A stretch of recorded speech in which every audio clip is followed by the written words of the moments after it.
In today's Growing, Eating, and Educating, NanBop Farm Director Andrea Bushry is bringing us back to Apsey Farms in Reed City and showing us how farms take care of their cows over the winter months.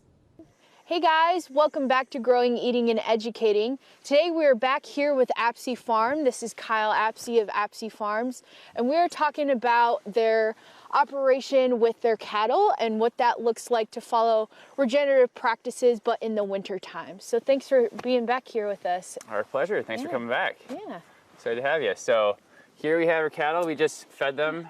We roll out bales every day, round bales of hay. So we give them just enough that they'll eat everything and not leave too much left over. And the goal is for them to help us improve the pastures that most need their nutrient-rich fertilizer. Yeah. And then whatever's waste or left over that they don't eat goes back to helping us build organic matter in the soil. So previously we would keep them in the barns, and there are some benefits to that, of course. They can stay warmer, you can heat it. Yeah. But the challenge is then they're in a confined space. We take a different approach, and so we've moved our cattle outside of the barns in the wintertime. But what we really like to do is give them access to trees and natural shelter, to where they can use, it's kind of a natural barn in a way, and they can use that for protection.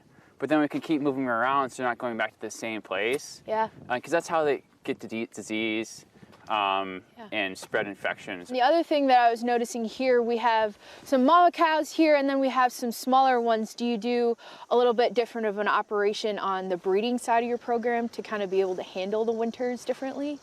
Very good question. So we have moved back our breeding schedule. Here we're used to breed coming up now in March, and it's a challenge because it's some of the coldest time of the year in Michigan. Yeah. And so we've had a lot more success moving back our breeding window when we're on pasture in the warmer months, so May, June time frame. Yeah.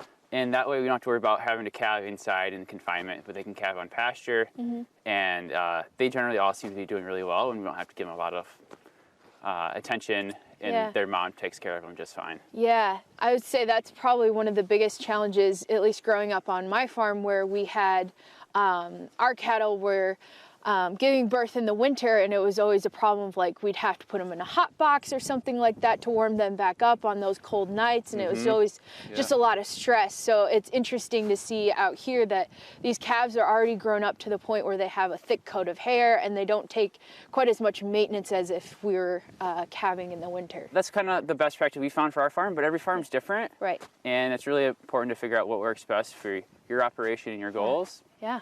And we really try to prioritize what's best for us, what's best for Mother Nature, and for all the customers we're able to serve. Yeah.